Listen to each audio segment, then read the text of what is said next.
आप भी ऐसे सपने लेते होंगे कि आपके घर में भी बेशुमार धन हो, आप भी सभी चीज़ों को, सभी खुशियों को पाओ, आपके घर में भी सभी सुख सुविधाएं हो।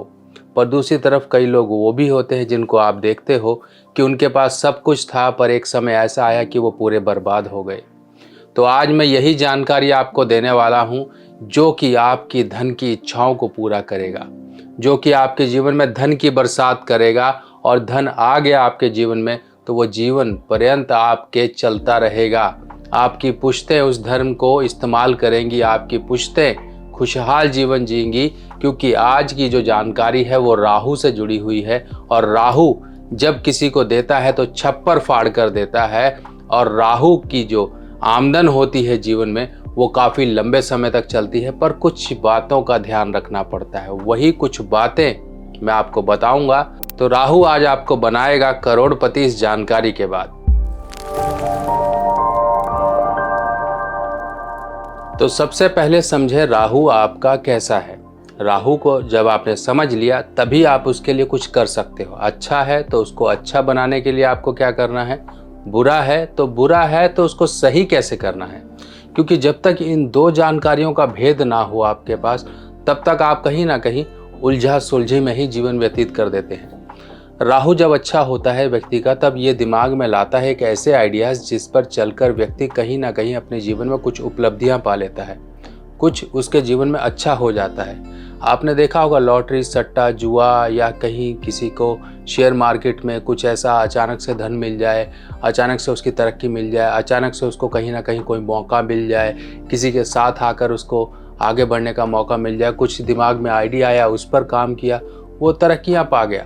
ये सब की सब राहु से देखी जाती है, क्योंकि राहु ही रिसर्च है, राहु ही वो आइडियाज़ हैं जो पॉजिटिव आते हैं, राहु ही आपके दिमाग में उठने वाली तरंगे हैं। ये तरंगे हमेशा नहीं उठती हैं, ये तरंगे समय समय पर उठती हैं। और यही समय पर उठी हुई तरंगों को जब हमारा बुध ग्रहण कर लेता है तभी इंसान आगे बढ़ता है। तो सबसे पहली बात, राहु को अगर राहु को पहचानना है अच्छा है कि बुरा, तो राहु आपके दिमाग में अच्छे ख्याल लाता है तो ये पॉजिटिव है। अगर बुरे ख्याल आते हैं कि हाँ किसी का बुरा कर लो, कहीं कुछ ये कर लो, कहीं कुछ वो कर दो, किसी का काम बिगाड़ दो, किसी की शिकायत लगा दो, किसी की चुगली कर दो, कहीं बेमतलब में पंगे खड़े करो, कहीं चोरी करो, कहीं कुछ करो, ये सब के सब बुरा राहु हैं।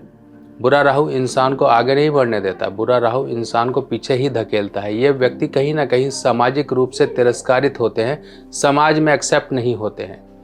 और जो अच्छा राहु है वो क्या करता है, इंसान को पॉजिटिव सोच देता है, सोच के साथ साथ उसको कर्म करने की भी इच्छा प्रेरित करता है। ये नहीं कि सिर्फ सोच ही दिमाग में दे।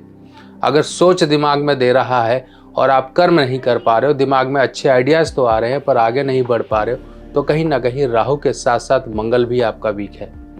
मंगल, बुध और साथ ही साथ राहु, इन तीनों का कहीं ना कहीं आपस में एक ट्रायंगल बनता है। इस तरह से इस मनी ट्रायंगल को अगर आपने समझ लिया तो आपके जीवन में पैसा कभी भी बहेगा नहीं, जाएगा नहीं। क्योंकि देखिए मनी ट्रायंगल क्या होता है, और ये दो लाइंस को देखिए आप, पहली लाइन ऊपर, नीचे लाइन ऊपर, और साइड में जगह ही जगह है। तो जो भी धन आएगा का यहाँ से निकल जाएगा या फिर यहाँ से निकल जाएगा। और ट्रायंगल क्या होता है, और जो धन आया आपका इसी ट्रायंगल में आपका सर्कुलेट होता रहता है। ये ट्रायंगल कहाँ होता है, ये ट्रायंगल होता है आपकी हथेली में, इसे कहते हैं मनी ट्रायंगल। अगर ये मनी ट्रायंगल है आपके हाथ में तो आप धन बेशुमार कमाओगे। अगर ये मनी ट्रायंगल में कहीं पर भी कटी फटी लाइनें हैं तो आपका धन पानी की तरह उस रास्ते से आपका कहीं ना कहीं निकल जाएगा। तो इसी तरीके से इस मनी ट्रायंगल को, इस जैसे खेतों में पानी लगाते हैं, अगर जरा से भी कहीं पर भी बांध या मेड़ कट गई तो वहाँ से पानी का रिसाव हो जाता है। यही कहीं ना कहीं आपके धन का रिसाव होता है। तो खैर इनकी हम बात अभी उपायों के जरिए करते हैं। पहले आपने ये लक्षण समझ लिए, बुरे राहु के समझ लिए, अच्छे राहु के समझ लिए। अब कुंडली है जिनके पास वो भी समझ लो कैसे होंगे ये अच्छे। सबसे पहले हम समझते हैं बुरे बुध के बारे में। अगर बुध आपकी कुंडली में तीसरे, 8वें, 9वें, 12वें भाव में है तो ये बुरा है। अगर राहु आपकी कुंडली में पहले 5वें, 7वें, 8वें और 11वें भाव में है तो ये बुरा है। मंगल अगर आपकी कुंडली में चौथे घर में, 8वें घर में है, या फिर मंगल केतु, मंगल बुध का कहीं ना कहीं योग है, मंगल राहु का अगर कुंडली में कहीं ना कहीं योग है तो ये मंगल बुरा है। अब ऐसे केस में व्यक्ति के जीवन में कहीं ना कहीं संघर्ष होता है, और इसी संघर्ष को दूर करने के लिए कुछ उपाय करने पड़ते हैं। उपाय, आपको पहला काम तो ये करना है, थोड़ी सी आप रात को मूंग भिगाया करें हरी वाली, और सुबह उठ के ये पक्षियों को डालना शुरू करें। इस मूंग के साथ साथ आप थोड़ी सी इसमें जौ मिला दें, जौ जरूर थोड़ी सी मात्रा में मिला दीजिए। दोनों चीज़ों का मिश्रण करके आप पक्षियों को डालना शुरू करें। ये उपाय आपके बुध और राहु दोनों को कंट्रोल करेगा, शुभ करेगा। यहाँ पर हम शुभ कर रहे हैं क्योंकि वही बुरी शक्ति आपके लिए अच्छी है तो अच्छे परिणाम देगी, अगर वही बुरी शक्ति आपके लिए बुरी है हद तक तो ये बुरे परिणाम देगी। अब बात आती है मंगल को सही करने के लिए। ये देखिए मेरे हाथ में ये मंगल की थैली है, इसमें आपको एक लाल रंग का रत्न दिखाई दे रहा है, ये मूंगा होता है और ये जो है लाल कपड़ा है और ये जो पॉलीथीन में आपको दिखाई दे रही है ये इस तरफ, इसको कहते हैं देसी खांड। ये देसी खांड होती है, ये आपको जो दिख रही है देसी खांड और सौंफ। अब ये कुछ मिश्रण करके इनको सिद्ध करके एक ऐसी शक्ति को तैयार किया जाता है जो मंगल को बल देती है, मंगल को एक शक्ति देती है। जब तक मंगल स्ट्रांग नहीं होगा ये जो दो ग्रह हैं इनको काबू नहीं किया जा सकता।